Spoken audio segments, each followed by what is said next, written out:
यह 21 जनवरी 2024 को जो पेपर हुआ था, सेकंड पेपर, ये कौन सा पेपर है? सेकंड पेपर है। इसका सीडीपी पोर्शन आज हम लोग हल करेंगे, ठीक है। कल भी हम लोग जो 21 जनवरी 2024 को जो पेपर हुआ था फर्स्ट पेपर, उसका सीडीपी पोर्शन हल किया था। आज हम लोग सेकंड पेपर है जिसका सीडीपी पोर्शन हम लोग हल करेंगे, ठीक है। और बहुत डिटेल में, बहुत बेहतर तरीके से एक एक ऑप्शन को हम क्लियर करते हैं। तो आइए शुरू करते हैं और पहला ही क्वेश्चन आपके सामने है। क्वेश्चन कहता है, देखिए बड़े ध्यान से पढ़िएगा। क्वेश्चन कहता है, एक शिक्षिका ने, एक टीचर ने ये देखा कि उसका एक छात्र बहुत विचलित है, बहुत डिस्ट्रैक्टिबल है, ठीक है, और उसे कक्षा के दौरान ध्यान देने में परेशानी होती है। कक्षा जब चल रही होती है तो वो कंसंट्रेट नहीं कर पाता, ध्यान नहीं दे पाता है। निम्नलिखित में से कौन सी रणनीति, कौन सी स्ट्रेटजी छात्र को केंद्रित रहने में, छात्र को क्या करने में, केंद्रित रहने में, फोकस करने में क्लास में हेल्प कर सकती है? कौन सा स्ट्रेटजी प्लान अपनाया जाए कि ये बालक जो कक्षा में बहुत डिस्ट्रैक्टिबल है, विचलित है, ध्यान केंद्रित नहीं कर पा रहा है, वो कैसे अपना ध्यान केंद्रित करे? तो उसके लिए क्या प्रभावी रणनीति होगी? हमें क्या करना चाहिए? टीचर को क्या करना चाहिए ऐसे बच्चे के साथ? छात्र को सख्ती से अपना अवधान बढ़ाने के लिए कहना।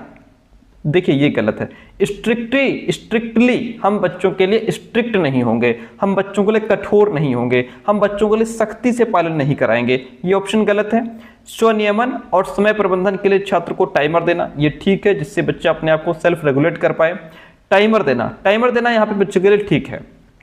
टाइमर से वो ये देख पाएगा कि जो टास्क उसको दिया गया है उसको करने में उसके पास कितना समय और बचा है। अगर समय कम बचा है तो काम को स्पीड देनी होगी। जब उसके पास टाइमर होगा, वो देखेगा कि मुझे ये टास्क दिया था, इसके लिए टाइम कम है और मुझे स्पीड बढ़ानी चाहिए। इससे उसका जो ध्यान है वो ज्यादा कंसंट्रेट हो पाएगा, है ना, और वो अपने टाइम को ठीक से मैनेज कर पाएगा।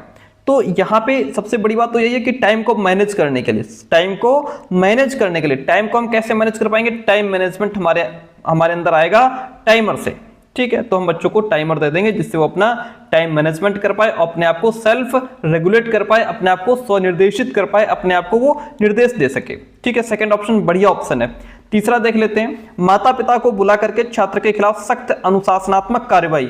बिल्कुल गलत बात है, हम बच्चों के लिए बिल्कुल स्ट्रिक्ट होंगे ही नहीं, और फिर किस किस बालक के पेरेंट्स को हम बुलाते घूमेंगे, गलत बात है, ठीक है। छात्र को कक्षा के दौरान बार बार करने के लिए काम देना। अगर आप किसी भी टास्क को बच्चे को करने के लिए आप रिपीट करते हैं, बार बार काम देते हैं, इससे बच्चा बोर हो जाएगा, ऊब जाएगा, उबाऊ उसके लिए काम हो जाएगा, काम छोड़ देगा वो, ठीक है। ये भी गलत बात है। Second option is the right one over here. Next question आपके सामने है। क्वेश्चन कहता है, जीन पियाजे का मानना था कि ज्ञान है। ज्ञान क्या है? नॉलेज क्या है? अंतः क्रियाओं के माध्यम से प्राप्त करने की बजाय जन्मजात और दिया हुआ होता है? नहीं, ये गलत है। ज्ञान कोई जन्मजात या दिया गया तब तो नहीं है कि आपको हर चीज का नॉलेज आपको जन्मजात ही है ना, बल्कि एक सक्रिय प्रक्रिया है जिसमें बच्चा खुद एक्टिव होकर के ज्ञान का निर्माण करता है। बच्चे अपने अनुभव के आधार पर ज्ञान का निर्माण स्वयं करते हैं। यह ऑप्शन गलत हो जाएगा। अधिक जानकार अन्य लोगों के साथ बातचीत से सह निर्मित होता है। वेरी गुड, ये बात कर रहा है मोर नॉलेजेबल अदर्स की। लेकिन ये जो कॉन्सेप्ट है ये वाइगोत्स्की का है। ये बात कौन करेंगे?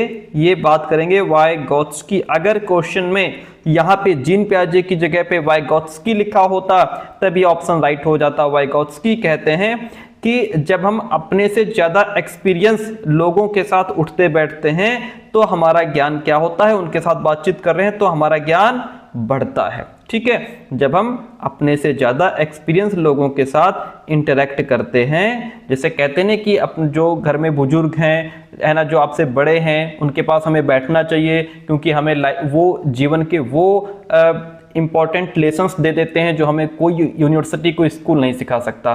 तो वही बात करते हैं वाइगोत्स्की की, जब हम अपने से मोर नॉलेजेबल अदर्स यानी कि जो हमसे ज़्यादा ज्ञान रखते हैं, जब हम उनके साथ इंटरेक्ट में आते हैं तो हमारा ज्ञान बढ़ता है। ये बात हो गई वाइगोत्स्की की, ठीक है। हमें बात करनी है अकॉर्डिंग टू जीन पियाजे। ये तो गलत हो ही गया। एक दृश्य व्यवहार परिवर्तन है। ये कहता है कि जो ज्ञान है वो एक दृश्य व्यवहार परिवर्तन है जिसे विश्वसनीयता के साथ मापा जा सकता है। तो ये भी गलत है, ये विचार व्यवहारवादियों का है, ये बिहेवियरिस्ट का है। ठीक है, अगला है पर्यावरण से निष्क्रिय रूप से पारित होने की बजाय। बहुत अच्छी बात है, बच्चे द्वारा निर्मित किया जाता है। यही तो बात कहते हैं जीन पियाजे की जो ज्ञान है वो बच्चे के द्वारा निर्मित किया जाता है। और बच्चों को जीन पियाजे ने नन्हे वैज्ञानिक कहा है। उन्होंने कहा कि बच्चे खुद एक्सप्लोर करके डिस्कवर करके चीजें सीखते हैं। पियाजे मानते हैं कि जो बच्चे हैं वो बच्चे पर्यावरण से निष्क्रिय रूप से ज्ञान ग्रहण नहीं करते। जैसा ये कहता है कि निष्क्रिय रूप से पारित होने की बजाय निष्क्रिय रूप से ज्ञान नहीं ग्रहण करते, बल्कि वे अपने एक्सपीरियंसेस के बेस पे इंटरैक्शंस के माध्यम से ज्ञान का सक्रिय निर्माण खुद करते हैं। बच्चे अपने पर्यावरण के साथ इंटरैक्शन करते हैं, उसी से सीखते हैं। ये जो पॉइंट है ये हमारा बेस्ट ऑप्शन हो जाएगा। ठीक है, constructed by the child rather than being passed passively from the environment. Fourth option is the right one in this question. आगे बढ़ते हैं, अगला प्रश्न आपके सामने। क्वेश्चन कहता है कि जीन पियाजे के अनुसार चिन्हों के लिए चिन्हों का प्रयोग करने की क्षमता, जैसे कि अक्षर x को अज्ञात अंक के लिए मानने की क्षमता डैश के दौरान विकसित होती है और विद्यार्थियों को डैश सीखने में सक्षम बनाती है। कहता है जैसे कि हमको नहीं स्कूल में कहा जाता था मैथ्स में कि माना x की वैल्यू इतनी है, माना x की वैल्यू इतनी है तो y की वैल्यू कितनी होगी। ठीक है, इस तरीके से हमसे क्वेश्चंस हमको दिए जाते थे। तो वो किस उम्र में आ जाते हैं, ये जो कॉन्सेप्ट है बच्चे के अंदर, ये जो योग्यता है, क्षमता है, वो किस उम्र में आ जाती है, ये क्वेश्चन हमसे पूछ रहा है। ठीक है, जैसे हमको क्वेश्चन दे दिया जाता था कि x+3 है ना, बच्चों को, छोटे बच्चों को सिखाने के लिए x+3 = 7, तो यहाँ पे x का मान निकालो। ये इस प्रकार के हमको सवाल दे दिए जाते थे। तो ये क्षमता बच्चे के अंदर कब आती है? क्या ये क्षमता मूर्त संक्रियात्मक अवस्था में आ जाती है? क्या ये क्षमता मूर्त संक्रियात्मक अवस्था जो होती है, क्या यहाँ पे आ जाती है? मूर्त संक्रियात्मक अवस्था कितने साल की होती है? ये होती है 7 से 11 साल की। 7 से 11 साल की। क्या यहाँ पे बच्चे के अंदर ये क्षमता आ जाती है? नहीं आती। और संरक्षण और क्रमबद्धता, ये तो इस उम्र में आ जाता है, लेकिन ये जो क्षमता है x को अज्ञात मानने की, ठीक है, ये नहीं आती, इसलिए ये ऑप्शन कट जाएगा हमारा। दूसरा है औपचारिक संक्रियात्मक अवस्था। औपचारिक संक्रियात्मक अवस्था, यहाँ पे बच्चा 11 से प्लस हो जाता है, यानी कि 11 से 15 वर्ष का बच्चा हो जाता है। यहाँ पे बच्चे के अंदर ये क्षमता आ जाती है कि अगर उसको हम x+3 = 7 दे दें तो वो यहाँ पे x का मान निकाल पाएगा। ठीक है, यहाँ पे बच्चे के अंदर बीजगणित और गणना सीखने में बच्चा सक्षम हो जाता है। ठीक है, इसलिए सेकंड ऑप्शन जो है हमारा वह राइट हो जाता है। और ये जो औपचारिक संक्रियात्मक अवस्था है 11 से 15 वर्ष की, इसको जीन पियाजे कहते हैं कि बच्चे इस अवस्था में वैज्ञानिकों की तरह तार्किक सोच रखते हैं, समस्या समाधान की क्षमता बच्चों में तेज हो जाती है। और जब बच्चा 11 से 15 वर्ष का है, औपचारिक संक्रियात्मक अवस्था में है, तो बच्चे में एब्स्ट्रैक्ट थिंकिंग आ जाती है, अमूर्त चिंतन बच्चे में आ जाता है, बच्चा इमेजिनेशन करने लगता है, उसके अंदर बीजगणित और गणना करने की जो उच्च स्तर की जो क्षमता है वो बच्चे के अंदर डेवलप हो जाती है। ठीक है, बालक यहाँ पे अलजेब्रा के कॉन्सेप्ट को समझने लगता है, लॉजिकल रीजनिंग उसके अंदर बच्चे के अंदर आ जाती है। ठीक है, अगला है औपचारिक संक्रियात्मक अवस्था। बात तो ठीक है, लेकिन संरक्षण और क्रमबद्धता ये जुड़ा है हमारा मूर्त संक्रियात्मक अवस्था से। मूर्त संक्रियात्मक अवस्था, और ये जो मूर्त संक्रियात्मक अवस्था है यहाँ पे बीजगणित और गणना नहीं आती, ये कट जाएगा। ऑप्शन तीसरा हमारा यहाँ पे राइट हो जाता है। अगला प्रश्न लीजिए, प्रश्न क्या कहता है, बहुत बढ़िया प्रश्न है। वास्तविक जीवन की समस्याओं और मूर्त अनुभवों से सीखने से बच्चों को अधिगम और जानकारी प्राप्त करने के लिए कई रास्ते मिलते हैं। बहुत अच्छी बात लिखी है, पॉइंट बहुत सही लिखा है कि वास्तविक जीवन की समस्याएं, जो हम रोज अपनी लाइफ में प्रॉब्लम्स फेस करते हैं, वहाँ से जो हम सीखते हैं, जो हमारे साथ घटनाएं खुद घट रही हैं, जो हमारे मूर्त अनुभव, जो हम वर्क करते हैं, वहाँ से जो हमें एक्सपीरियंस मिलता है, ये जो चीज़ें हैं ना, यहाँ पे सीखने से बच्चों को अधिगम और जानकारी प्राप्त करने के लिए कई रास्ते मिलते हैं। ठीक है, जो हमें वास्तविक जीवन हमें सिखा जाता है वो कोई नहीं सिखाता। ठीक है, विकास अपेक्षाकृत व्यवस्थित और अनुक्रमिक होता है। ये भी पॉइंट बहुत सही लिखा है कि जो विकास है, जो डेवलपमेंट है, वो व्यवस्थित तरीके से होता है, अनुक्रमिक होता है, यानी कि जो हमारा डेवलपमेंट है वो कैसा है, रिलेटिवली है, ऑर्डरली एंड सीक्वेंशियल। कैसे चलता है, ऑर्डर में चलता है, सीक्वेंस में चलता है। भाई अगर हम फिजिकल डेवलपमेंट की बात करें, किसकी बात करें, अगर हम शारीरिक विकास की बात करें तो बच्चा पहले गर्दन को संभालना सीखता है, फिर बैठना सीखता है, फिर घुटनों के बल चलना रेंगना सीखता है, फिर खड़ा होना, फिर अंत में चलना सीखता है, चाहे वो दुनिया में किसी कोने का बच्चा हो। ठीक है, ऐसा इसमें कोई बच्चा पहले चलने लगे फिर बैठना सीखे, ऐसा नहीं हो सकता। ये एक अनुक्रमिक और क्या है, व्यवस्थित है। ये व्यवस्थित और अनुक्रमिक है।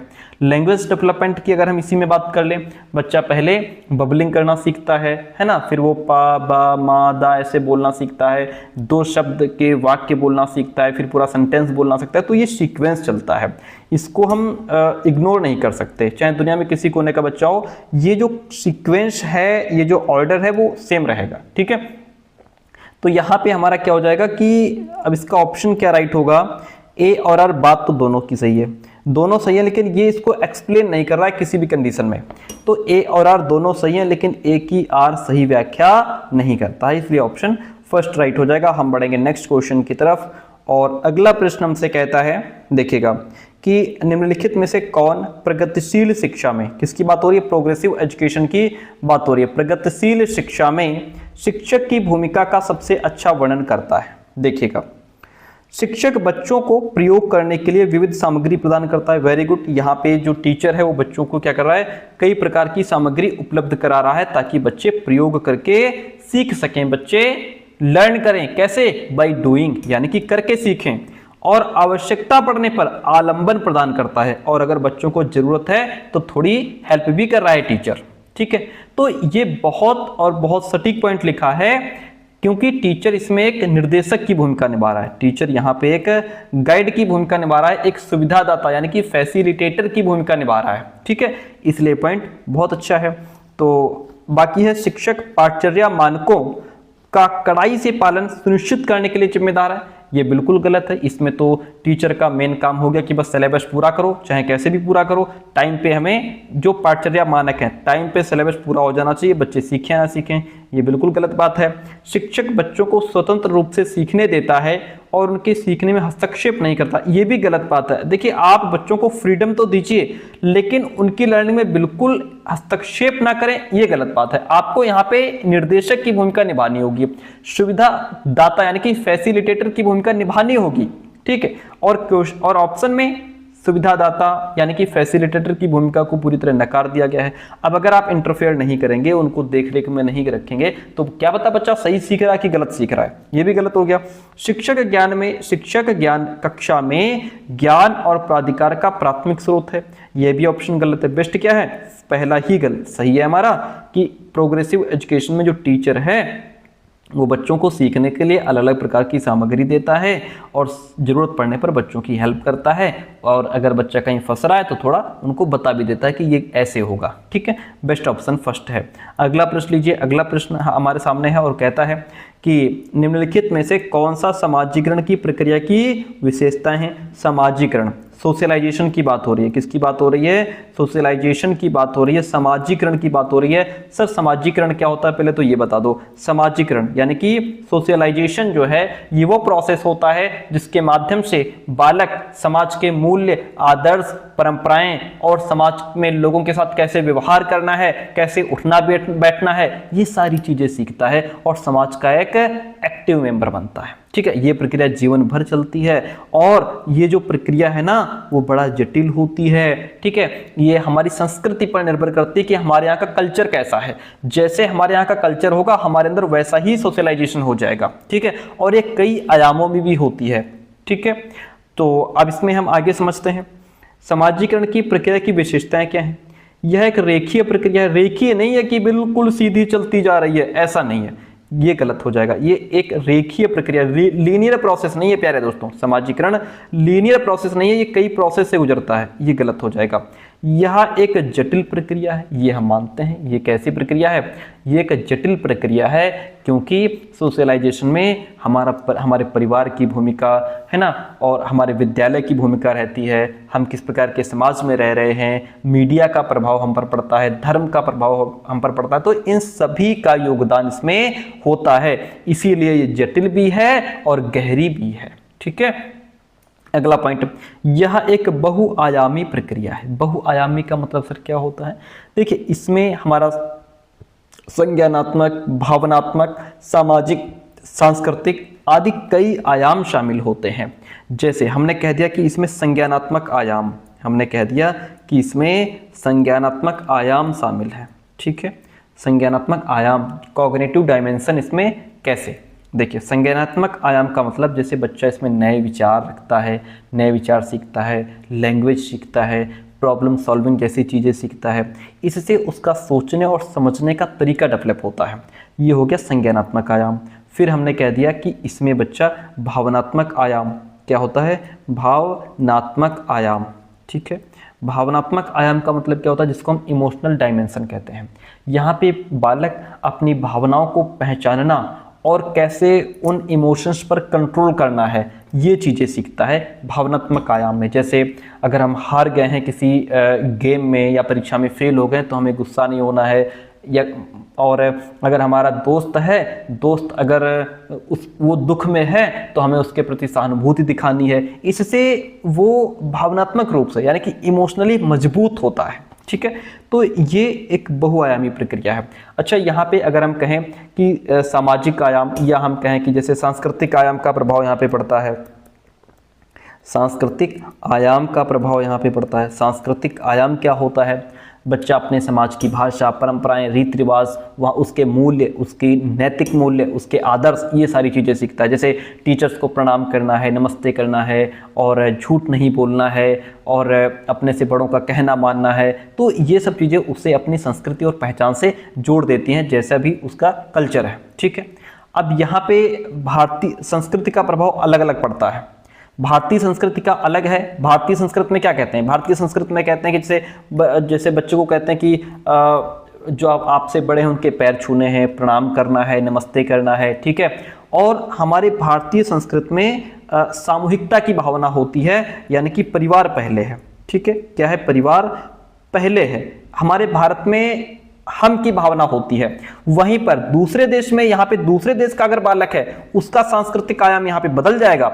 वहां पे बच्चों को ये नहीं कहा जाता कि दूसरे के पैर छुओ, नमस्ते करो, उसका सम्मान करो। वहां पे बच्चे के अंदर हम की भावना नहीं होती, वहां पे मैं की पहचान होती है। वहां पे बच्चों को मैं की पहचान पर जोर दिया जाता है। हमारे यहाँ बच्चा अगर बड़ों से थोड़ा ज्यादा बोलने लग जाए, क्वेश्चंस पूछने लग जाए, तो हमारे यहाँ क्या कहते हैं बच्चों से जुबान लड़ाते हो, सॉरी बड़ों से जुबान लड़ाते हो, नालायक कहीं के। वहां पे बच्चों का सेल्फ कॉन्फिडेंस तुमने वहीं पे मार दिया, बच्चे का आत्मविश्वास जो बढ़ना था वहीं पे मार दिया आपने। और दूसरे देशों में बच्चे को खुलकर बोलने और क्वेश्चन करने की अनुमति होती है। तो बच्चा जिस प्रकार के समाज में रह रहा है उसका उसी प्रकार से डेवलपमेंट होना है, ठीक है। बच्चा जैसे दूसरे देशों में क्या है कि बच्चा आई टू आई कांटेक्ट करना सीखता है, सेल्फ कॉन्फिडेंस उसका बढ़ाया जाता है। हमारे यहाँ उसको बचपन में ही मार दिया जाता है। तो ये सारी चीज़ें होती हैं, इसलिए ये बहुआयामी प्रक्रिया है। यह विभिन्न संस्कृतियों में विशेष रूप से होती है। अलग अलग प्रकार की जो संस्कृति, जैसे मैं अभी बता रहा था आपको, जैसे हमारे भारत में कैसे और दूसरे देशों में कैसे कल्चर का प्रभाव पड़ता है, ठीक है। तो यहाँ पे जो ए है वो हट जाएगा, बाकी बी सी डी तीनों सही हैं, ठीक है। तो इसमें ए हट जाएगा, बी सी डी तीन ऑप्शन यहाँ पे राइट हो जाते हैं, ठीक है। आगे बढ़ते हैं, हम आपको थोड़ा ज़्यादा समझाने का प्रयास करते हैं, बाकी आप कमेंट करके बताएं।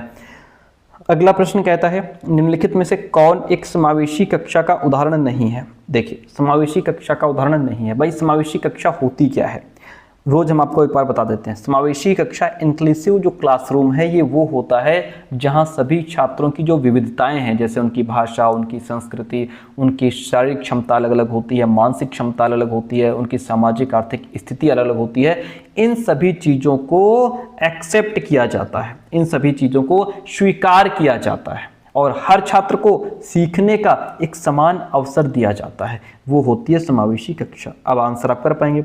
इसका उदाहरण कौन सा नहीं है भाई, उचित समावेशन का पालन, फॉलोइंग रीजनेबल अकोमोडेशन, यानी कि उचित समावेशन का पालन। इसका अर्थ है कि सभी बच्चों को, चाहे वो किसी भी पृष्ठभूमि से आया हो, उसकी क्षमता जो भी हो, आप एक समान रूप से शिक्षा देने का प्रयास कीजिए।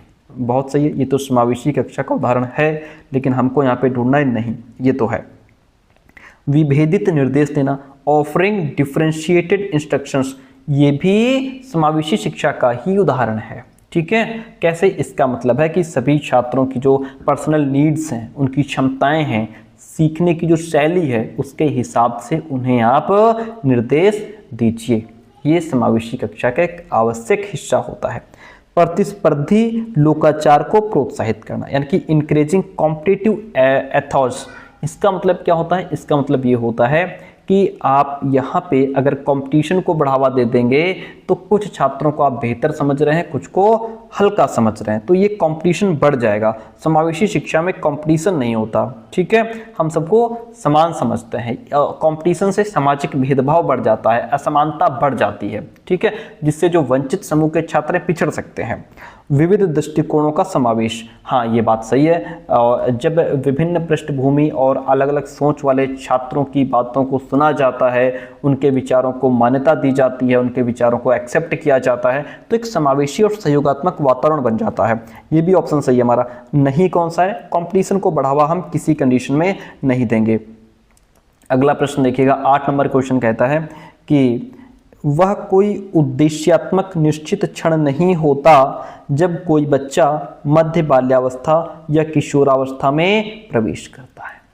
ये कथन सही है। क्यों सही है? क्योंकि डेवलपमेंट, क्योंकि जो विकास है, जो बालक का विकास है, जो डेवलपमेंट है, वो तो एक निरंतर चलने वाली प्रक्रिया है ना, वो तो कंटिन्यूअस प्रोसेस है जिसमें कोई विशेष समय नहीं होता, जिसमें कोई निश्चित क्षण नहीं होता कि जब बच्चा अचानक एक अवस्था से दूसरी अवस्था में चला जाता है कि भाई कल बच्चा बाल्यावस्था में था और आज किशोरावस्था में आ गया।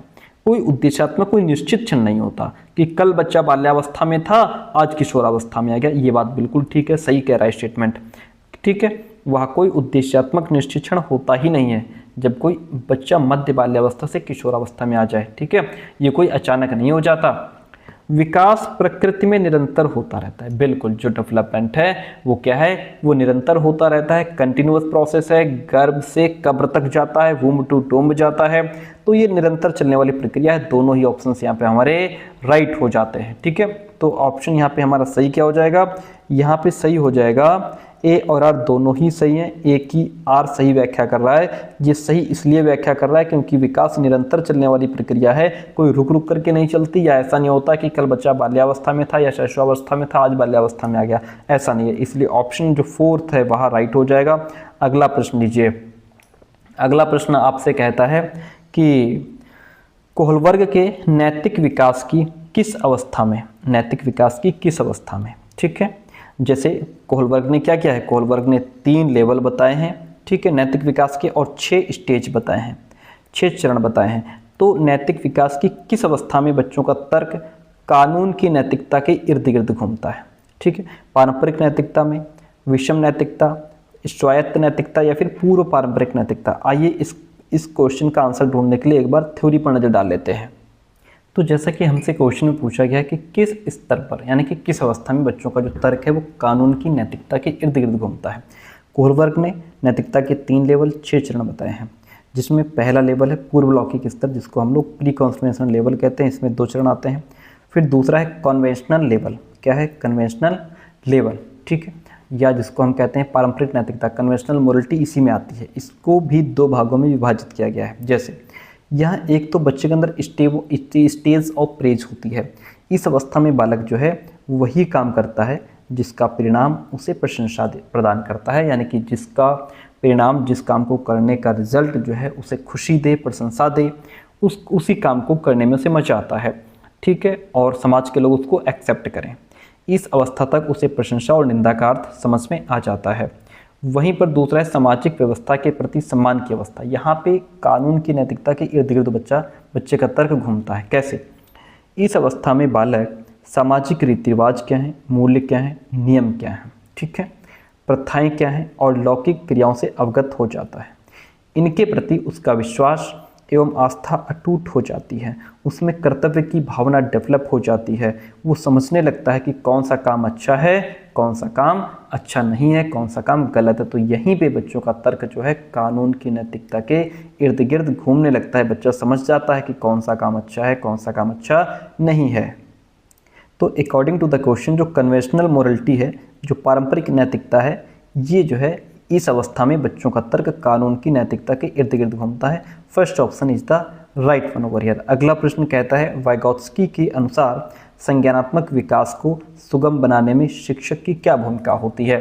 देखिए, जो हम कह रहा है कि बच्चे का जो कॉग्निटिव डेवलपमेंट है उसको सुगम बनाने में शिक्षक किस तरीके से अपना रोल प्ले करता है।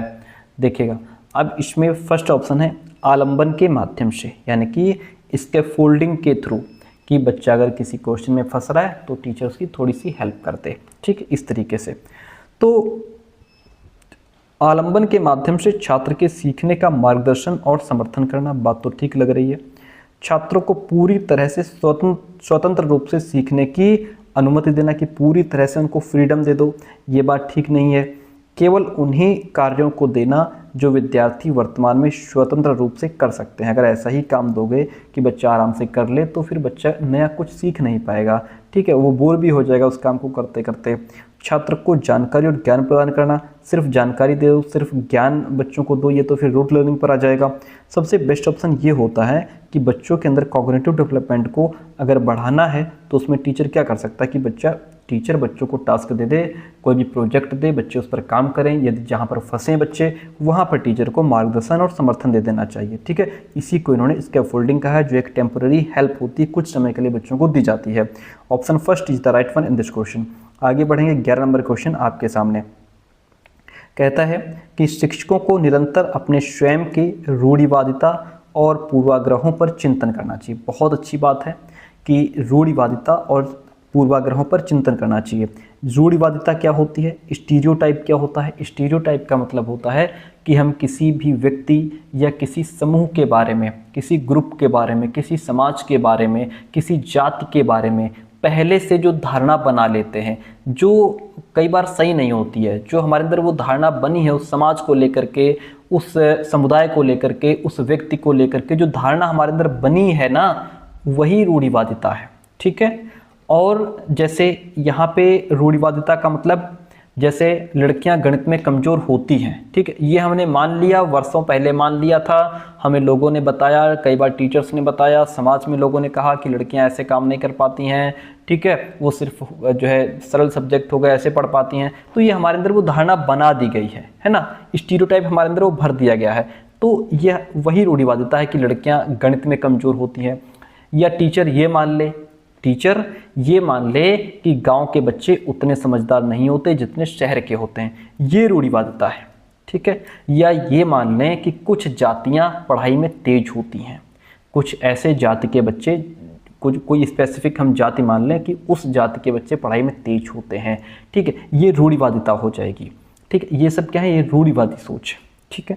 तो छात्र को निरंतर अपने स्वयं की रूढ़िवादिता को चेक करना चाहिए कि मैं कहीं ऐसा तो नहीं है कि मैं सिर्फ गांव के बच्चों को ये मान लिया है कि ये हल्के होते हैं, कमज़ोर होते हैं, शहर के बच्चे तेज होते हैं, या हम ये तो नहीं मान के चल रहे हम कि लड़कियां मैथ्स में कमज़ोर हैं, ये तो नहीं मान के चल रहे। पूर्वाग्रहों पर चिंतन करना चाहिए। पूर्वाग्रह क्या होता है सर? पूर्वाग्रह और रूढ़िवादिता दोनों अलग अलग चीज़ें हैं। पूर्वाग्रह का मतलब होता है बायस। बायस का मतलब हम किसी एक तरफ झुक जाते हैं, किसी के प्रति हमारा झुकाव, या जब हम पक्षपातपूर्ण सोच रखते हैं, चाहे वो सकारात्मक हो या नकारात्मक हो, तब वो उसे कहते हैं बायस। जैसे बायस का मतलब ये है कि एक टीचर जो है वो केवल ऐसे बच्चों को ज़्यादा इंपॉर्टेंस देता है जो अच्छे कपड़े पहन करके आते हैं, जो बढ़िया देखने में बच्चे सुंदर हैं, जो अच्छे कपड़े पहन के आते हैं, उसको टीचर ज़्यादा महत्व दे रहा है, ज़्यादा इंपॉर्टेंस दे रहा है। तो ये बायसनेस हो गया कि आप एक तरफ झुके हैं कि जो अच्छे बच्चे दिख रहे हैं आप उनसे ज़्यादा प्यार करते हैं, उनको ज़्यादा समझाते हैं। जो बच्चे बेचारे गरीब घर से आते हैं, अच्छे कपड़े नहीं है, देखने में अच्छे नहीं है, आप उन पर ध्यान ही नहीं दे रहे हो। यहाँ पे बायसनेस हो जाएगा, यहाँ रूढ़िवादिता नहीं है, यहाँ बायसनेस हो जाएगा। यानी कि अमीर घर से बच्चा आता है उसको ज़्यादा महत्व दे रहे हो, जो गरीब घर से बालक आया है उस पर आप ध्यान ही नहीं दे रहे हो। ये बायसनेस है।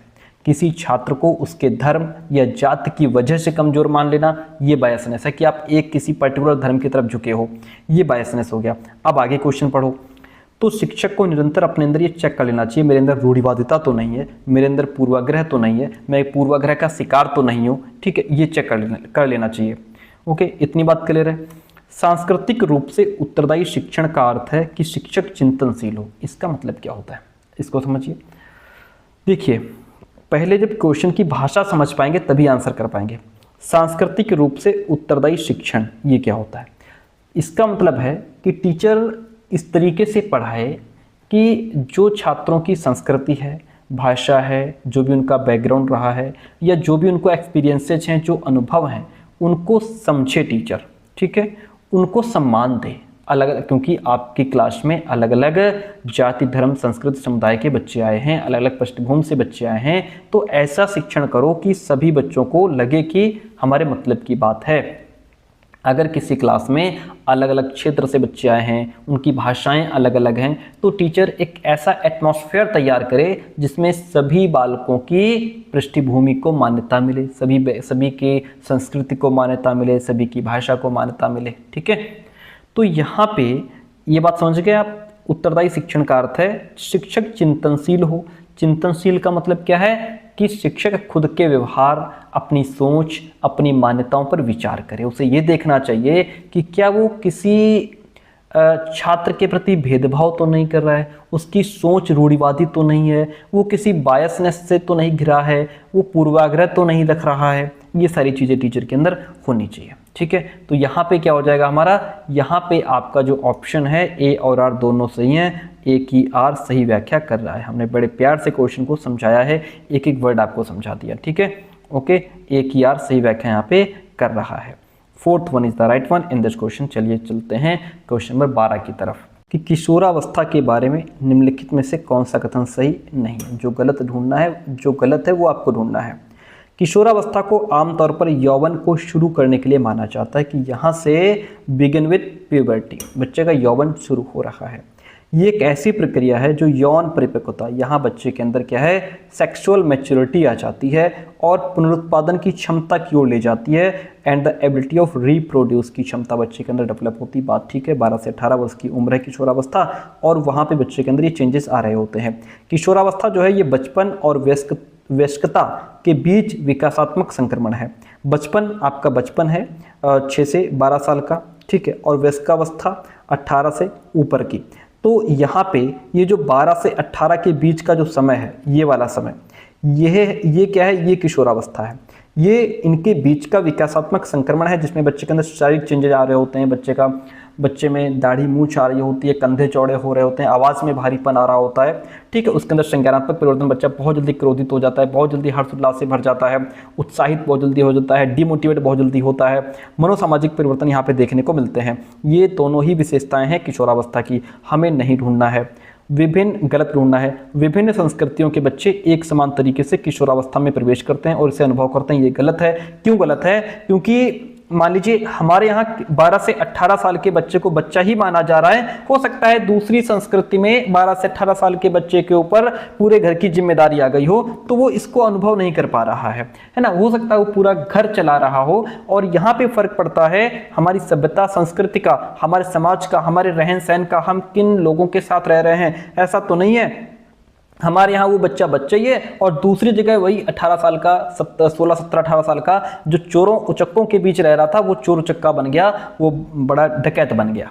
ठीक, ये फर्क पड़ता है कि हम किस प्रकार के समाज में रह रहे हैं। कोई नशे की लत में लग गया तो कहीं कोई बहुत अच्छी पढ़ाई कर रहा है, कोई पढ़ाई की तरफ झुका है, कोई नशे की चलन में है। ठीक है, तो यहाँ पे प्रभाव पड़ता है कि वो किस प्रकार के एटमॉस्फेयर में रह रहा है। ये सारी चीज़ें यहाँ पे प्रभावित करती हैं बच्चे को। ठीक है, चलिए, तो ये बात सही, ये किशोरावस्था के बारे में सही नहीं है कि वो हर जगह समान तरीके से ही किशोरावस्था में प्रवेश करते हैं और इसे अनुभव करते हैं। ये सही नहीं है। ये डिपेंड करता है किस प्रकार के उसके परिवार का माहौल क्या है। परिवार में उसको जो है कि डर का माहौल तो नहीं है, परिवार में उसको आज़ादी मिली है कि नहीं मिली है, उसके अंदर आत्मविश्वास है कि नहीं है। ठीक है, किशोरावस्था एक सामाजिक संरचना है, ये भी इसके बारे में सही है, लेकिन हमें गलत क्या है, गलत यही है। ठीक है, ऑप्शन 3। ठीक है, ये अनुभव करते हैं, ये गलत है। प्रभाव पड़ता है वहाँ की सभ्यता, संस्कृति, समाज का। अगला क्वेश्चन कहता है कि कोहलबर्ग के नैतिक विकास के सिद्धांत की कैरोल गिलिगन की आलोचना का केंद्रीय तर्क क्या है। भाई, जो कोहलबर्ग ने नैतिक विकास का सिद्धांत दिया है, इसकी आलोचना की है कैरोल गिलिगन ने, लेकिन आलोचना किस बेस पे की है, क्या पॉइंट लेकर के उन्होंने आलोचना की है। बच्चों की नैतिक क्षमताओं को अधिक आंकना, नहीं। बच्चों के अध्ययन में प्रायोगिक शोध प्रणाली का उपयोग करके, नहीं। स्कूल जाने वाले बच्चों के लिए अध्ययन की शैक्षिक निहितार्थ, ये भी गलत है। देखभाल की नैतिकता और नारीवाद दृष्टिकोण को लेकर के उन्होंने आलोचना की है। ये कहते हैं कि भैया देखो ऐसा है, तुमने पुरुषों की सोच को प्राथमिकता दी है, तुमने सिर्फ पुरुषों की सोच को ही महत्व दिया है, महत्व नारी को भी तो दो, तुमने इसमें नारी को जो है इंक्लूड नहीं किया है। महिलाओं की जो सोच होती है वो नैतिक सोच होती है, वो घर में बच्चों का पालन पोषण करती हैं, देखभाल करती हैं, पूरे परिवार में एक संबंध बना करके रखती हैं, अपनी जिम्मेदारी निभाती हैं, उस पर आधारित होती है महिलाओं की नैतिक सोच। महिलाओं की नैतिक सोच अपने परिवार के आधार पर आधारित होती है, जैसे वो बच्चों का देखभाल रखती है, ख्याल रखती है, उसके अंदर ममता होती है, प्रेम होता है, उस पर आधारित होती है उसकी नैतिक सोच। लेकिन तुमने तो महिलाओं को इग्नोर ही कर दिया है, तुमने सिर्फ बालकों को लिया है, बालिकाओं को नहीं लिया है, तुमने बालिकाओं को नज़रअंदाज कर दिया। उन्होंने कहा कि महिलाओं की नैतिकता जो केयर एथिक्स है वो देखभाल की नैतिकता पर आधारित होती है, ना कि केवल न्याय और नियमों पर। इस बात को लेकर के उन्होंने कोहलबर्ग की आलोचना कर दी, कोहलबर्ग की खटिया खड़ी कर दी। Option 4 is the right one in this question. छात्रों के अच्छा प्रदर्शन करने और स्कूल में बने रहने की अधिक संभावना है। बच्चे स्कूल में जो है अच्छा प्रदर्शन करेंगे और स्कूल में बने रहेंगे, इसकी ज़्यादा पॉसिबिलिटी तब है जब उनको अपने स्कूल में भावनात्मक लगाव हो, इमोशनली वो स्कूल में अच्छा फील करें, वो माने कि हमारा स्कूल में होना मायने रखता है ना। जैसे जो किशोरावस्था में बच्चे होते हैं ना, वो अगर स्कूल ना जाएं तो कहते हैं कि आज हम स्कूल नहीं गए होंगे तो हमको लोग याद कर रहे होंगे, हमारे साथी लोग याद कर रहे होंगे, हमें टीचर याद कर रहे होंगे, ऐसा उनको फील होता है। और ये ठीक भी है कि भावनात्मक रूप से अगर बच्चा जुड़ा है तो रोज़ स्कूल जाएगा, है ना। इमोशनली अगर किसी से जुड़ा है तो स्कूल जाएगा, ठीक है। अच्छा, भावनात्मक लगाव क्या है? भावनात्मक लगाव भाई ये एक हमारे आंतरिक भावना होती है जिसमें बच्चा महसूस करता है कि वो स्कूल का एक हिस्सा है ना। जैसे वो मान लीजिए अगर बच्चा टीचर से बात करे, सहज महसूस करे तो उसको अच्छा लगेगा, है ना। ऐसा ना हो कि टीचर से बात करते समय बहुत अंदर से कांप रहा हो, डर हो, टीचर डंडे के बल पे बात करता हो, तो बच्चा कहाँ स्कूल जाएगा। टीचर बच्चे को क्या लगना चाहिए, वो स्कूल अगर जाता है वो भावनात्मक रूप से तभी जुड़ा रहेगा जब टीचर से अच्छे से बात कर पाएगा, उसके दोस्त हैं और जिनके साथ वो अच्छा महसूस कर पाता है, अपने दोस्तों के साथ रहता है, और जो स्कूल की जो एक्टिविटीज़ हैं उनमें वो पार्टिसिपेट कर पाए, उसमें उसको इंटरेस्ट हो, स्कूल में जो क्रिकेट हो रहा है, कबड्डी हो रही, उसमें वो पार्टिसिपेट करता हो, उसमें इंटरेस्ट रखता हो। स्कूल में उसकी जो बात है, उसके जो विचार हैं, उसकी जो राय है, उसको महत्व दिया जाता हो, उसकी प्रेजेंट को महत्व दिया जाता है कि तुम आए हो, अच्छी बात है, ठीक है। ये होती हैं भावनात्मक लगाव, ठीक है। ये पॉइंट सही है। भावनाएं सीखने में बहुत महत्वपूर्ण रोल प्ले करती हैं। कैसे भाई? देखिए, भावनाएं दो तरीके की होती हैं, एक होती है सकारात्मक भावना, एक होती है सकारात्मक। अच्छा, ये क्वेश्चन रोज हमसे एक बार पूछ लेता है, हर पेपर में पूछ रहा है, इमोशंस और कॉग्निशन, ठीक है। भावनाएं सीखने में महत्वपूर्ण होती हैं। इमोशंस और कॉग्निशन दोनों रोज हर पेपर में एक क्वेश्चन डाल जरूर देते हैं ये लोग, इमोशन और कॉग्निशन का। भावनाएं दो तरीके की होती हैं, एक होती है सकारात्मक भावना। सकारात्मक भावना क्या होती है? जिसमें हमारे अंदर उत्साह हो, आत्मविश्वास हो, हम खुशी महसूस करें, हम मोटिवेटेड फील करें, वो है सकारात्मक भावना, जिसका प्रभाव सीधे हमारे कॉग्निशन पर पड़ता है, उससे हमारा ध्यान केंद्रित होता है, सीखने में हमारा इंटरेस्ट बढ़ता है। तो हमारी इमोशंस हमारे कॉग्निशन पर सीधा अटैक करती हैं। एक होती हैं नकारात्मक भावनाएं। क्या होती हैं सर? नकारात्मक भावनाएं। नकारात्मक भावनाएं वो होती है जैसे हमारे अंदर डर आ गया, हमारे अंदर शर्म है, हम तनाव में हैं, हम दुखी हैं, हम डरे हुए हैं, हम गुस्से में हैं। इससे क्या होगा? इससे हम अपने दिमाग को, हमारे कॉग्निशन को, मस्तिष्क को कंसंट्रेट नहीं कर पाएंगे, टॉपिक समझ में ही नहीं आएगा, याद रख नहीं पाएंगे, चीज़ों को याद रखने की क्षमता भी घट जाएगी। तो इसका ऐसे प्रभाव पड़ता है। तो हमारी इमोशंस हमारी लर्निंग में बहुत इंपॉर्टेंट रोल प्ले करती हैं। और भाई अगर बच्चा भावनात्मक रूप से स्कूल में जुड़ा है तो रोज स्कूल आएगा। दोनों बातें सही हैं, ए और आर दोनों सही हैं, ए की आर सही व्याख्या कर रहा है, ठीक है। अगला प्रश्न 15 नंबर क्वेश्चन लीजिए और कहता है कि निम्नलिखित में से कौन सा संरचनावादी अधिगम सिद्धांत का मूल सिद्धांत है? संरचनावादी अधिगम जो है इसका मूल सिद्धांत क्या है? अधिगम तब होता है जब छात्रों को शिक्षकों से सही उत्तर और फीडबैक मिलता रहे, यानी कि फिर तो इसमें बच्चा पैसिव हो गया ना, यहाँ पे सारे आंसर टीचर ही दे रहा है, ठीक है, हटा दो इसको, ये संरचनावाद नहीं कहता। छात्र अपने पर्यावरण के साथ सक्रिय संलग्नता के माध्यम से अपने ज्ञान का निर्माण करते हैं। भाई संरचनावाद क्या कहता है? यही तो कहता है, जो हमारा कंस्ट्रक्टिविस्ट लर्निंग थ्योरी है, संरचनावाद मानता है कि ज्ञान बाहर से नहीं दिया जाता है ना, बल्कि छात्र स्वयं अपने एक्सपीरियंसेस के बेस पे, अपने थॉट्स के बेस पे, अपने सोच के आधार पर ज्ञान निर्मित करता है। ये बात बिल्कुल ठीक है। और यहाँ निष्क्रिय प्रक्रिया, अधिगम मुख्य रूप से एक निष्क्रिय प्रक्रिया है, नहीं, अधिगम जो है निष्क्रिय प्रक्रिया नहीं है। अधिगम आप तभी कर सकते हैं जब एक्टिव होंगे। शिक्षकों के छात्रों को प्रत्यक्ष निर्देश और स्पष्ट मार्गदर्शन प्रदान करना चाहिए। शिक्षकों के छात्रों को प्रत्यक्ष निर्देश और स्पष्ट मार्गदर्शन। भाई यहाँ पे आप सिर्फ डायरेक्ट इंस्ट्रक्शन ही देते रहेंगे कब तक बच्चों को? ये भी गलत है, सीधी सी बात है। सेकंड ऑप्शन आपका राइट हो जाता है। हम बढ़ेंगे नेक्स्ट क्वेश्चन की तरफ। अगला प्रश्न कहता है, देखिए क्या कहता है कि सुजाता नृत्य प्रतियोगिता में, जो सुजाता है वो क्या है, वो डांस कंपटीशन में केवल इसलिए उत्सुकता से भाग लेती है क्योंकि वो नगद का प्रथम पुरस्कार जीतने में रुचि रखती है।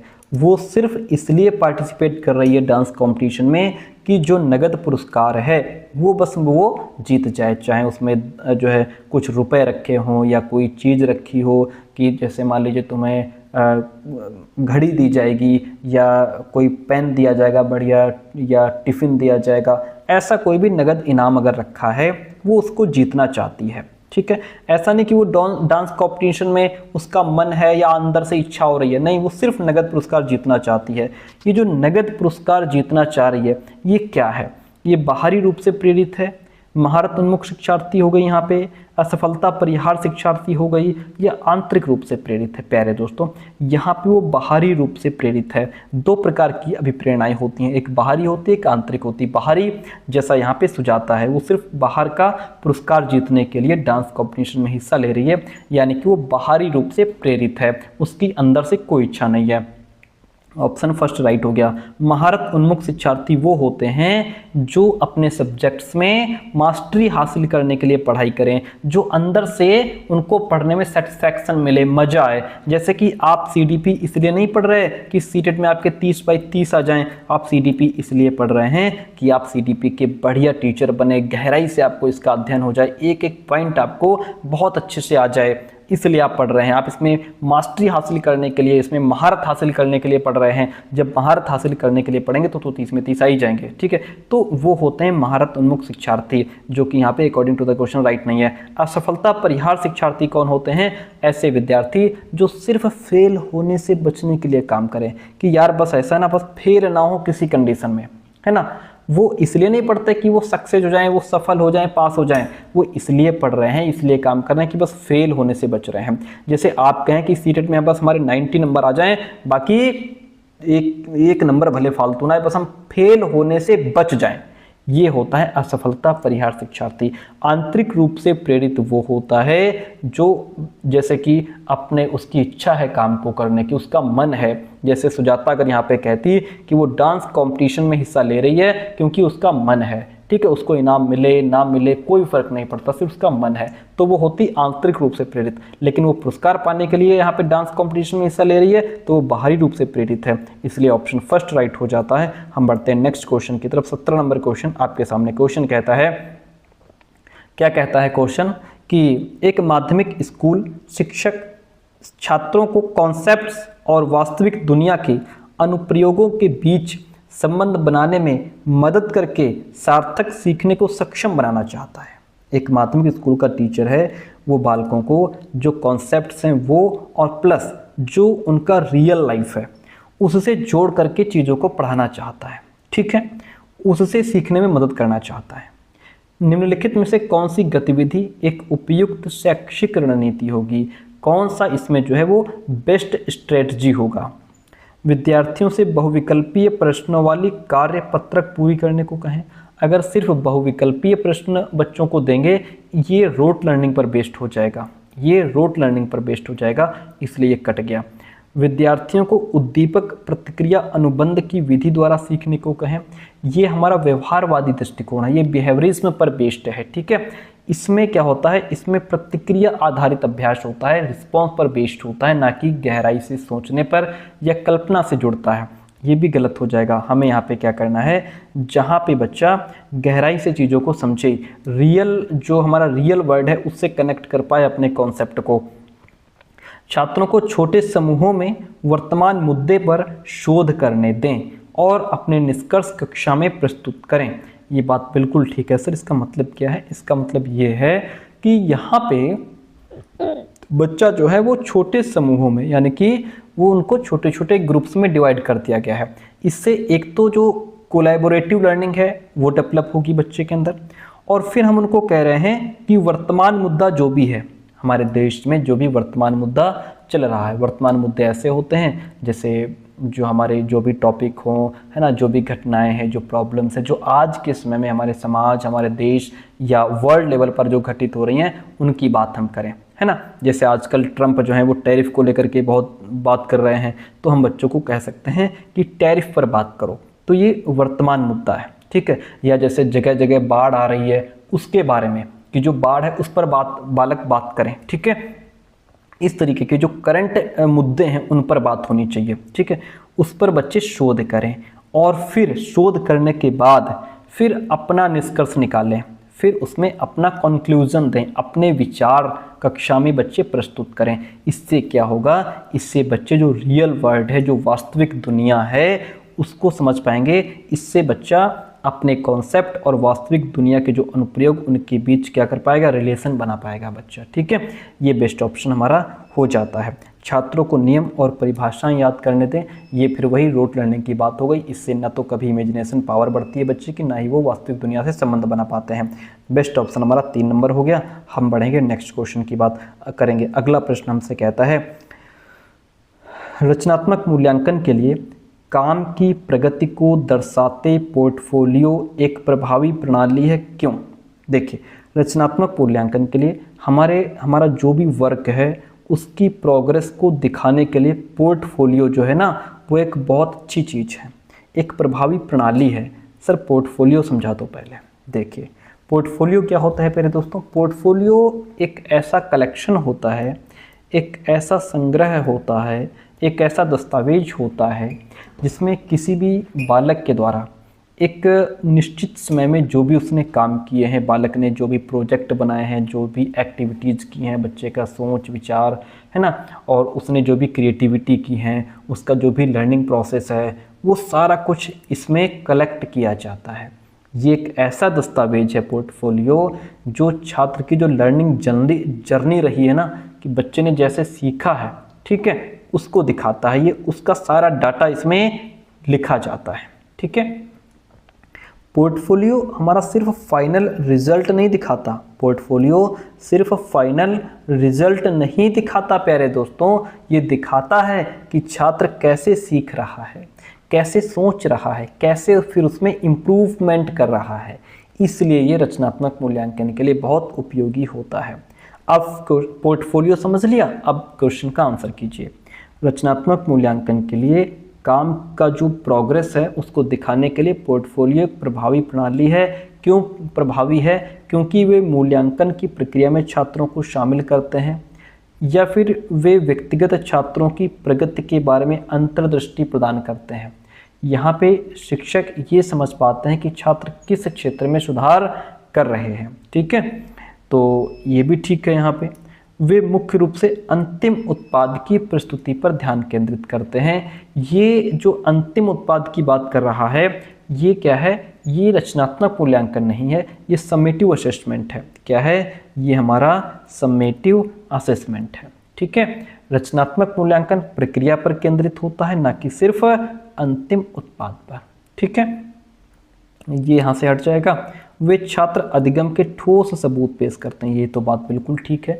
यहाँ पे छात्र अपने अधिगम के ठोस सबूत पेश करेगा, ठोस सबूत का मतलब जैसे अगर कभी निबंध लिखवाया गया तो बच्चे ने जो निबंध लिखा, जो कविता लिखी, उसको इसमें कलेक्ट करके रखा जाएगा पोर्टफोलियो में, ठीक है। और मान लीजिए बच्चे ने कोई प्रोजेक्ट बनाया, वो इसमें रहेगा। बच्चे ने कभी साइंस लैब में कोई जो है प्रयोग किया, उसकी रिपोर्ट इसमें इंक्लूड रहेगी। ये सारे ठोस सबूत होते हैं, ठीक है। बच्चे ने कभी कोई आर्ट में कोई चित्र बनाया, वो इसमें इंक्लूड रहेगा। बच्चे ने कोई मूर्ति बनाई, कोई तस्वीर बनाई, कोई स्कैन बनाया, है ना, वो सारा इसमें इंक्लूड होता है, ठीक है। और ये सारी चीज़ें इसमें आ जाती हैं। तो यहाँ पे हमारा क्या हो जाएगा, ऑप्शन ए भी राइट है, बी भी राइट है, डी राइट है।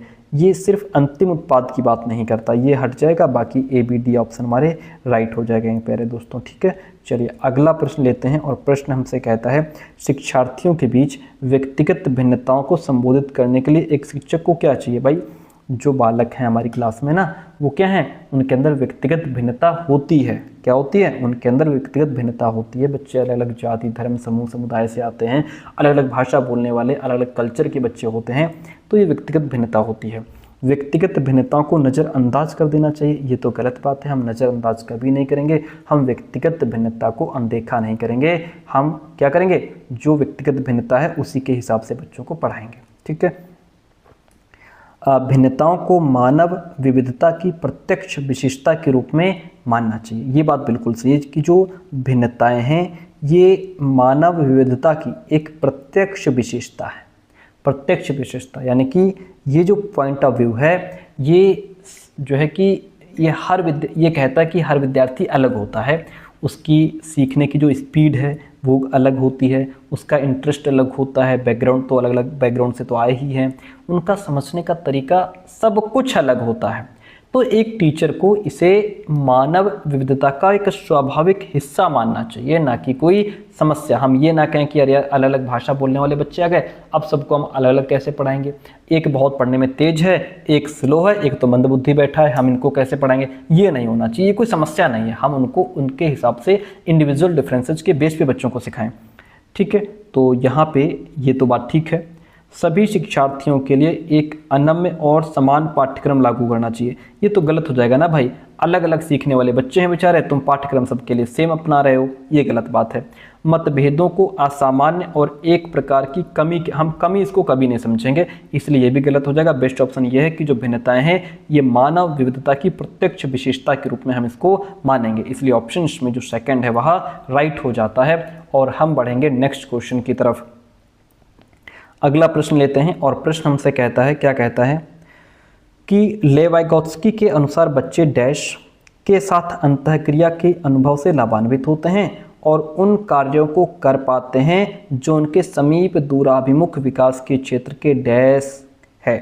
भाई लेवाइगोत्स्की बात किसकी करते हैं, लेवाइगोत्स्की कहते हैं कि जो बच्चे हैं वो अधिक जानकार अन्य, जो मोर नॉलेजेबल अदर्स हैं। ये तो ठीक है कि वाइगोत्स्की कहते हैं जब बच्चे अपने से ज़्यादा एक्सपीरियंस होल्डर व्यक्ति के साथ बैठते हैं तो वहाँ से कम्युनिकेशन करके, संवाद करके, बातचीत करके बच्चे जो है बेहतर सीखते हैं, अपने ज्ञान को और बढ़ाते हैं, ठीक है। और बात अच्छी है भाई, जब हम अपने गांव में, घर में जब बुजुर्गों के साथ, पेरेंट्स के साथ बैठते हैं तो हमें वो एक्सपीरियंसेस मिलते हैं रियल लाइफ के, जो हम अपने जीवन में कभी किसी विद्यालय से नहीं पढ़ पाएंगे, है ना, वो हमें वहाँ से मिलता है, ठीक है। लेकिन समीप दूराभिमुख विकास के क्षेत्र के बाहर, बस बाहर है, नहीं ये गलत है यहाँ पे, ठीक है। भौतिक वातावरण और अंदर ये भी गलत है, बाहर ये भी गलत है। यहाँ पे बेस्ट ऑप्शन है कि अधिक जानकार अन्य और अंदर। वाइगोत्स्की के अनुसार बच्चे जो हैं वो मोर नॉलेजेबल अदर्स, जब अपने से ज़्यादा एक्सपीरियंस व्यक्ति के पास बैठेंगे, उनके साथ इंटरेक्शन करेंगे, उनके अनुभव से वो लाभान्वित होंगे, उनके अनुभव जानेंगे, उनके एक्सपीरियंसेस को जानेंगे, है ना, और अपने कार्यों को कर पाते हैं जो उनके समीप दूराभिमुख विकास के क्षेत्र के अंदर है।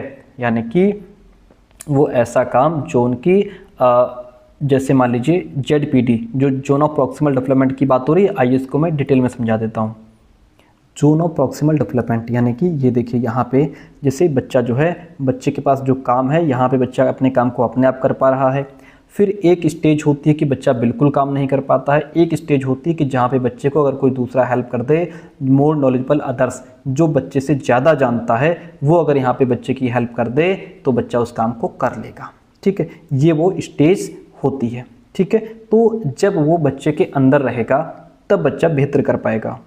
तो सेकंड ऑप्शन समझ गए, उनके समीप दूराभिमुख विकास के क्षेत्र के अगर अंदर कोई चीज़ है तब वो समझ लेगा भाई एक स्टेज ये हो गई, एक ये हो गई, एक ये हो गई।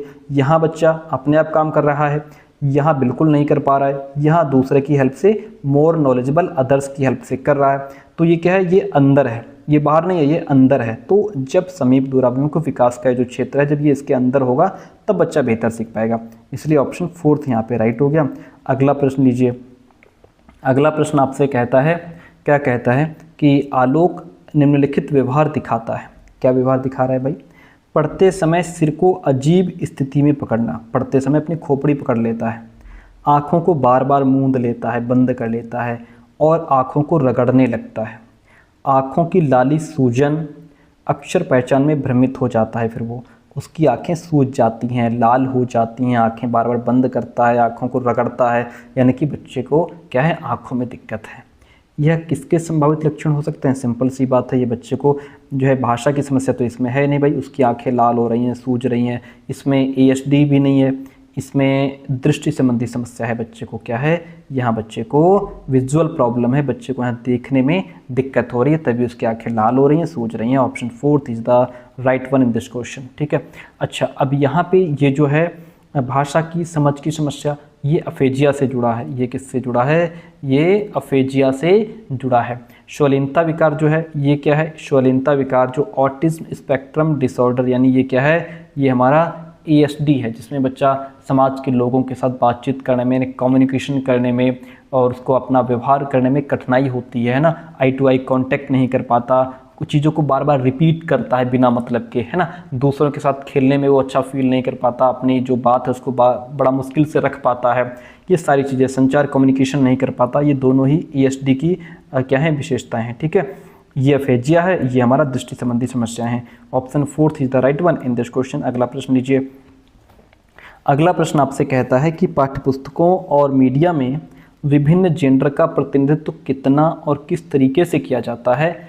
ऐसा अगर हम क्वेश्चन बच्चों से पूछ रहे हैं तो किसको प्रोत्साहन मिलेगा, इससे किसको प्रोत्साहन मिलेगा? देखिएगा, जेंडर स्थिरता मजबूत होगी, जेंडर पहचान मजबूत होगी, जेंडर भूमिका की नम्यता हतोत्साहित होगी, यानी कि डिस्करेजिंग जेंडर रोल फ्लेक्सिबिलिटी, या फिर जेंडर रूढ़ियों पर सवाल उठेगा। देखिए, ये जो क्वेश्चन है यहाँ पे कि पाठ्यपुस्तक में यानी किताबों में, मीडिया में जो विभिन्न जेंडर हैं इनका प्रतिनिधित्व कितना और किस तरीके से किया जाता है, ये छात्रों को मीडिया और पाठ्यपुस्तकों में जो मौजूद जेंडर भेदभाव है लड़के और लड़के के बीच, ये उसकी पहचान करने में और उस पर चिंतन करने के लिए बच्चों को प्रेरित करेगा। ठीक है, उस पर ये क्या करेगा, जेंडर रूढ़िवादिता पर सवाल उठाएगा।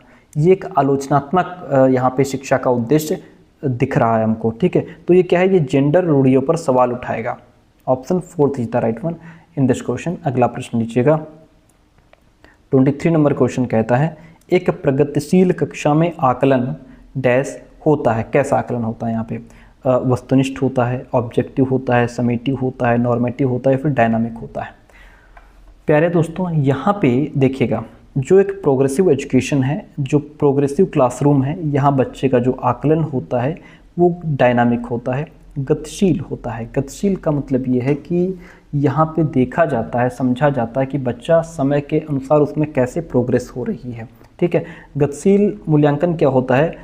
गतिशील मूल्यांकन का मतलब एक ऐसा मूल्यांकन जो ये चेक करता है कि जो छात्र है वो टीचर के सहयोग से कितना सीख रहा है।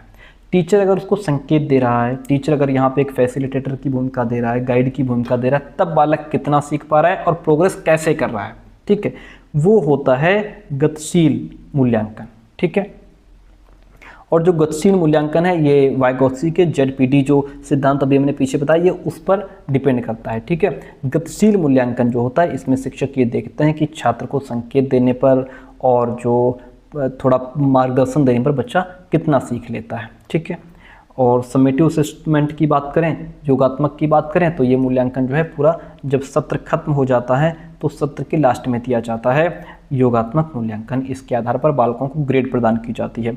वहीं पर अगर हम नॉर्मेटिव की बात करें, मानक संदर्भित की बात करें, तो ये छात्रों की तुलना दूसरे छात्रों से करता है। इसलिए ऑप्शन जो फोर्थ रहेगा इसमें, गतिशील मूल्यांकन होता है प्रगतिशील कक्षा में, ये कंटिन्यू चलता रहता है, ठीक है।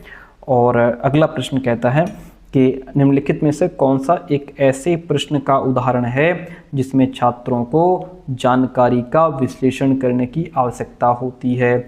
जो भी इंफॉर्मेशन उसको मिली, अब वो उसका विश्लेषण करेगा, एनालिसिस करेगा, ठीक है।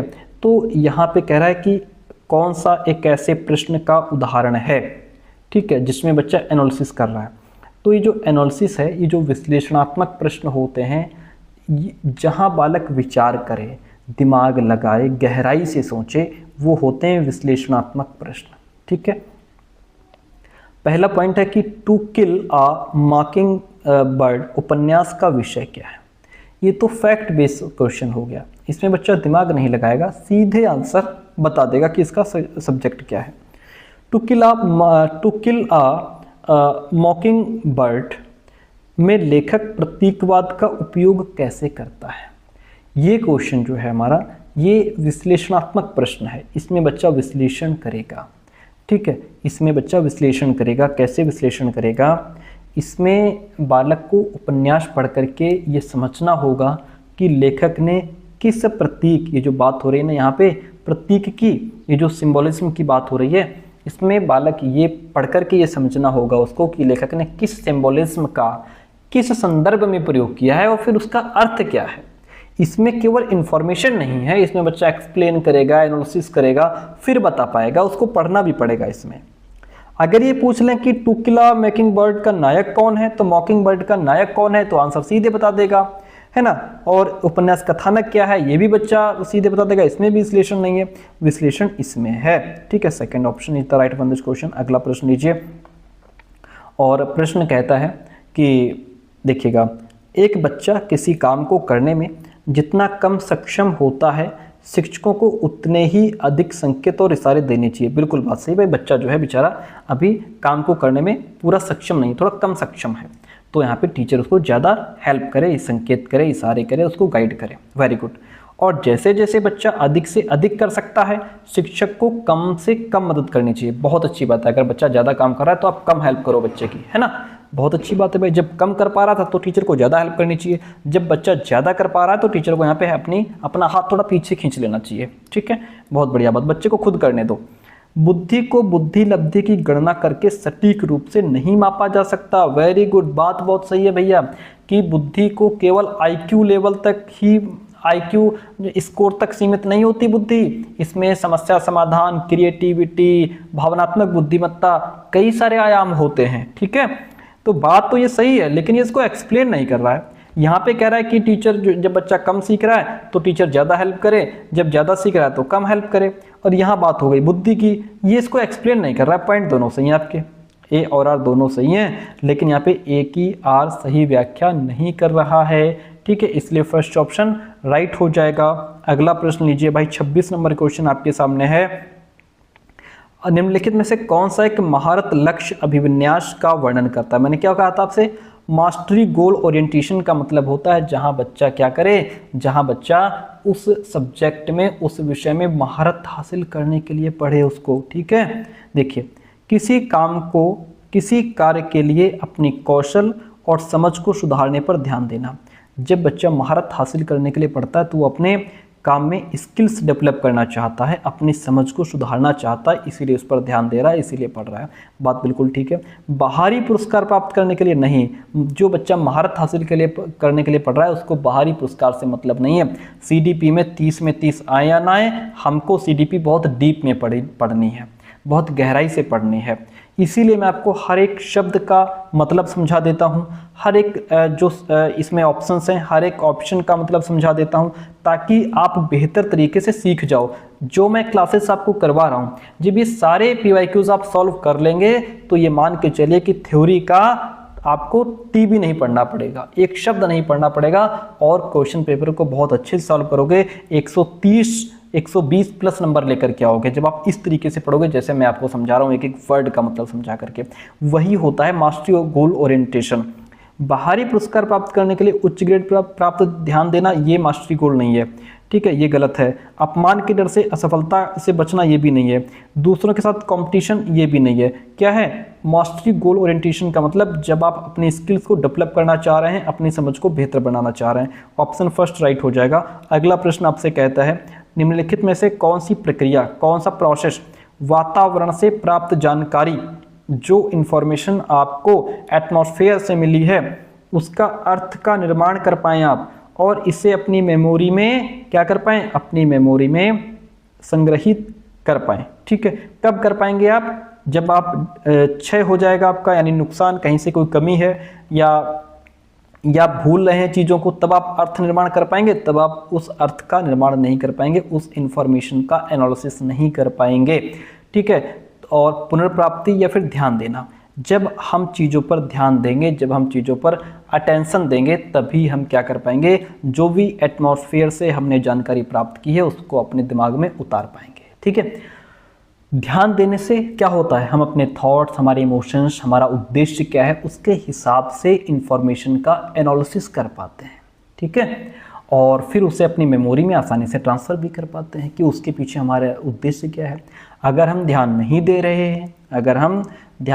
रहे हैं, तो फिर इंफॉर्मेशन हमको जो वातावरण से मिल रही है, एटमॉस्फेयर से मिल रही है, इसमें जो बात हो रही है उसका अर्थ ही नहीं समझ पाएंगे, फिर उसे अपने स्मृति में हम कलेक्ट नहीं कर पाएंगे। ऑप्शन फोर्थ यहाँ पे राइट हो जाता है। 28 नंबर क्वेश्चन आपके सामने क्या कहता है क्वेश्चन? एक समावेशी कक्षा में, ठीक है, सीखने के लक्ष्य, शैक्षणिक रणनीतियाँ यानी कि जो हमारी पेडागोजिकल स्ट्रेटजीज हैं, उनके साथ साथ आकलन में अनुकूलन किया जाना चाहिए। आकलन में अनुकूलन क्या होता है? आकलन में अनुकूलन का मतलब क्या होता है? सर पहले ये समझा दो फिर आगे पढ़ाओ। देखिएगा, ये कह रहा है कि आकलन में अनुकूलन, इसका मतलब होता है कि जो छात्र जैसा है उससे उसी हिसाब से टेस्ट ले लो। भाई हर बालक की योग्यता अलग है, उसकी क्षमता अलग है, उसकी ज़रूरत अलग है, तो हम सबका आकलन भी सेम तरीके से नहीं कर सकते। आप बच्चों के हिसाब से क्या हो जाओ? बच्चों के हिसाब से ढल जाओ आप, है ना, बच्चों के अनुकूल हो जाओ। यही आकलन में अनुकूलन है। बच्चों के अनुकूल हो जाना मतलब अगर कोई बच्चा जो है स्पेशल नीड्स चिल्ड्रन है, विशेष आवश्यकता वाला बच्चा है, तो उसको थोड़ा टेस्ट लेते टाइम, उसका आकलन करते समय आप थोड़ा उसको ज़्यादा समय दे दो, है ना। ये हो गया, आप बच्चों के साथ अनुकूल हो गए, यहाँ पे आकलन में अनुकूलन हो गया। और अगर छात्र को लिखने में कठिनाई है तो उससे आप ओरल क्वेश्चंस पूछ लो। ये हो गया आकलन में अनुकूलन, बच्चे के साथ आप बच्चे के अनुकूल हो गए। अगर कोई बच्चा देख नहीं सकता, दृष्टिबाधित है, तो उसको आप ऐसा क्वेश्चन पेपर दे दो जिसमें उभरे हुए डॉट्स वगैरह होते हैं, जो दृष्टिबाधित बच्चों के लिए आता है, तो आप ये होगा कि बच्चे के अनुकूल हो गए आप। अगर जहाँ लिखना पॉसिबल ही नहीं है तो वहाँ जो बच्चा सुनने में जिसको दिक्कत है, जो बच्चा श्रवण बाधित है, सुन नहीं सकता, उससे आप संकेत करके, इशारे करके, चित्र दिखा करके उसका टेस्ट ले लो भाई। और चित्र दिखा करके आप जब उसका टेस्ट ले लेंगे, इसका मतलब आप बच्चे के अनुकूल हो गए। ये होता है आकलन में अनुकूलन। जो बच्चा जैसा है उसके हिसाब से ढल जाओ और उसका टेस्ट ले लो। ठीक है, अपनी ना चलाओ कि ये क्वेश्चन पेपर सबको पकड़ा दिया। ठीक है, वेरी गुड। तो ये हमें आकलन में अनुकूलन करना चाहिए। समावेशन का दर्शन, जो फिलॉसफी ऑफ इंक्लूजन है, ये कहता है शैक्षिक दृष्टिकोण और मूल्यांकन के माध्यम से हमें जो भी हमारी पेडागोजिकल अप्रोच है और जो मूल्यांकन असेसमेंट है, उससे सभी व्यक्तिगत जो मतभेद हैं उनको समाप्त करने की वकालत करता है। नहीं भैया, हम व्यक्तिगत मतभेद को, इंडिविजुअल डिफरेंस को समाप्त नहीं करते, समायोजित करते हैं। समाप्त नहीं करते, समायोजित करते हैं, एंड नहीं करते, एडजस्टमेंट करते हैं। ठीक है, आए बस समझ में। प्यारे भाई, अगर हम यहाँ पे व्यक्तिगत मतभेद को समाप्त कर देंगे तो क्या होगा? फिर तो हम इंडिविजुअल डिफरेंसेस को ही खत्म कर देंगे ना। फिर तो हम ये भूल जाएंगे कि हर बालक की रुचि, क्षमता, योग्यता, उसकी भाषा, उसकी संस्कृति अलग अलग है। फिर तो हम सबको सेम तरीके से हाँकने लगेंगे। वहां पे समावेशी का मतलब ही खत्म हो जाएगा, जहां हम व्यक्तिगत मतभेद को खत्म कर देंगे। हमें व्यक्तिगत मतभेद को गले लगाना है। हमें व्यक्तिगत मतभेद को क्या करना है? गले लगाना है। ठीक है, ये ऑप्शन गलत है, ये बिल्कुल सही है। ये कह रहा है कि शैक्षिक रणनीतियों के हिसाब से आकलन में अनुकूलन कर लो, बच्चे के हिसाब से ढल जाओ, ये सही है, आर गलत है। ए सही है, आर गलत है। ए सही है, आर गलत है। ठीक है, आज का सेकंड लास्ट क्वेश्चन। और यदि आपको लगा हो कि हमने थोड़ा बेहतर करके समझाया आपको, तो आप कमेंट करके जरूर बताइएगा। अपने दोस्तों तक, कॉलेज ग्रुप में जहाँ जहाँ से कैसे शेयर कीजिए हमारे वीडियोज़। आप पठन वैकल्य या फिर जिसको डिसलेक्सिया कहते हैं, डिसलेक्सिया तो लगभग सबको रट ही गया है कि डिसलेक्सिया होता क्या है। डिसलेक्सिया का मतलब जहाँ बच्चा पढ़ने में, लिखने में, स्पेलिंग्स में मिस्टेक करे, जहाँ बच्चा साउंड में और लेटर के बीच में वो क्या कहते हैं रिलेशन ना बना पाए, समझ ना पाए उसको चीज़ों को, वो डिसलेक्सिया होता है। ये एक न्यूरोलॉजिकल ध्वनियों को प्रतीकों, चिन्हों के साथ जोड़ने में दिक्कत होती है। यानी कि डिसलेक्सिया एक न्यूरोलॉजिकल स्थिति है जो बालक को ध्वनियों को प्रतीकों, चिन्हों के साथ जोड़ने की क्षमता को प्रभावित करती है ना भाई। यहाँ पे बच्चा जो है क्या है, यहाँ बच्चा जो भी साउंड है, जो ध्वनि है, साउंड और जो लेटर है, साउंड और जो लेटर है उसके बीच रिलेशन नहीं बना पाता। हम बच्चे से कह रहे हैं बेटा लिखो बी, बच्चा लिख रहा है डी, है ना। और मान लीजिए हम बच्चों से कह रहे हैं लिखो बा, बच्चा लिख रहा है दा। यानी कि साउंड और लेटर में भी दिक्कत करता है बच्चा, है ना। पी को पी और क्यू में अंतर नहीं कर पाता, पी को क्यू लिखता है, क्यू को पी लिखता है ना। और सा को वाज पढ़ता है, वाज को सा पढ़ता है। ये सारी दिक्कत यहाँ बच्चे को आती हैं। ऑप्शन फर्स्ट राइट हो जाएगा। हम बढ़ेंगे आज के लास्ट क्वेश्चन की तरफ और ये आप जरूर बताइएगा कि क्लास कैसी रही। ठीक है, प्रश्न कहता है कि एक प्रारंभिक विद्यालय का शिक्षक, जो प्रारंभिक विद्यालय का शिक्षक है, वो छात्र के शैक्षणिक आत्मसंप्रत्यय के विकास को दृढ़ता से प्रभावित कर सकता है। अब भाई शैक्षणिक आत्मसंप्रत्यय क्या होता है? एकेडमिक सेल्फ कॉन्सेप्ट, ये क्या होता है? ये जो है कि ये उस इमोशन को या फिर उस कॉन्सेप्ट को दर्शाता है। शैक्षणिक आत्मसंप्रत्यय ये उस धारणा को दर्शाता है जो कोई छात्र अपनी शैक्षणिक क्षमताओं के बारे में रखता है। जैसे मैं कहूँ मैं गणित में अच्छा हूँ, मैं मैथ्स में अच्छा हूँ, या फिर मैं मनोविज्ञान में अच्छा हूँ, मैं सीडीपी में अच्छा हूँ। ये क्या है? ये मेरी अपनी क्या है? सेल्फ कॉन्सेप्ट है। ये मेरा एकेडमिक सेल्फ कॉन्सेप्ट होगा, ये मेरा शैक्षणिक आत्मसंप्रत्यय होगा कि मैं अपने बारे में शिक्षा से संबंधित जानता हूँ। शैक्षणिक मतलब शिक्षा से संबंधित, आत्म मतलब अपनी आत्मा और अपने कॉन्सेप्ट के बारे में मैं खुद जानता हूँ कि मैं जो है सीडीपी में अच्छा हूँ, मैं कुछ नया सीख सकता हूँ। ये मेरा शैक्षणिक आत्मसंप्रत्यय हो गया। इस डेवलपमेंट को दृढ़ता से प्रभावित कर सकता है एक शिक्षक। कैसे? छात्रों को दंडित करके नहीं भाई, अब तो आप बच्चों को चुटकी क्या कहते हैं उसको, चकोटी कहते हैं उसको, वो भी नहीं काट सकते, है ना। और बच्चों को छात्रों में स्वायत्तता और पहल का पुरस्कृत करके ऑप्शन ठीक लग रहा है। हम बहुत कम उम्मीद बच्चों से रखेंगे नहीं, बहुत कम अपेक्षा रखेंगे नहीं। यहाँ पे बेस्ट ऑप्शन ये है कि छात्रों में स्वायत्तता यानी कि rewarding autonomy and initiative in students. इसका मतलब ये है कि जो है अगर टीचर बच्चों को स्वायत्तता का मतलब यहाँ पे इंडिपेंडेंस, स्वतंत्रता से काम करने देता है, उनकी जो भी इनिशिएटिव, क्या कह रहा है यहाँ पे, इनिशिएटिव इन स्टूडेंट्स। इनिशिएटिव यानी कि उनकी जो भी पहल है बच्चे की, अगर वो उसकी सराहना करता है, उसको पुरस्कार देता है, तो बच्चों को लगता है कि जो उनके थॉट्स हैं, उनका एफर्ट है, उनके डिसीजंस हैं, उनको वैल्यू दी जा रही है, उनकी सोच को वैल्यू दी जा रही है। इससे उनका एकेडमिक जो सेल्फ कॉन्सेप्ट है वो मजबूत होगा, इनसे उनका सेल्फ कॉन्सेप्ट मजबूत होगा, वे अपने आप में विश्वास रखने लग जाएंगे। तो ऑप्शन यहाँ पे सेकंड राइट हो जाएगा। प्यारे दोस्तों, कैसे रही क्लास कमेंट करके ज़रूर बताइएगा और मिलते हैं बहुत जल्दी नेक्स्ट क्लास में। आपको रोज़ 6 PM हमारी क्लास मिल जाएगी और भी अगर हम कुछ बेहतर कर सकते हैं तो आप कमेंट करके बताइए। थैंक यू सो मच, मिलते हैं बहुत जल्दी नेक्स्ट क्लास में।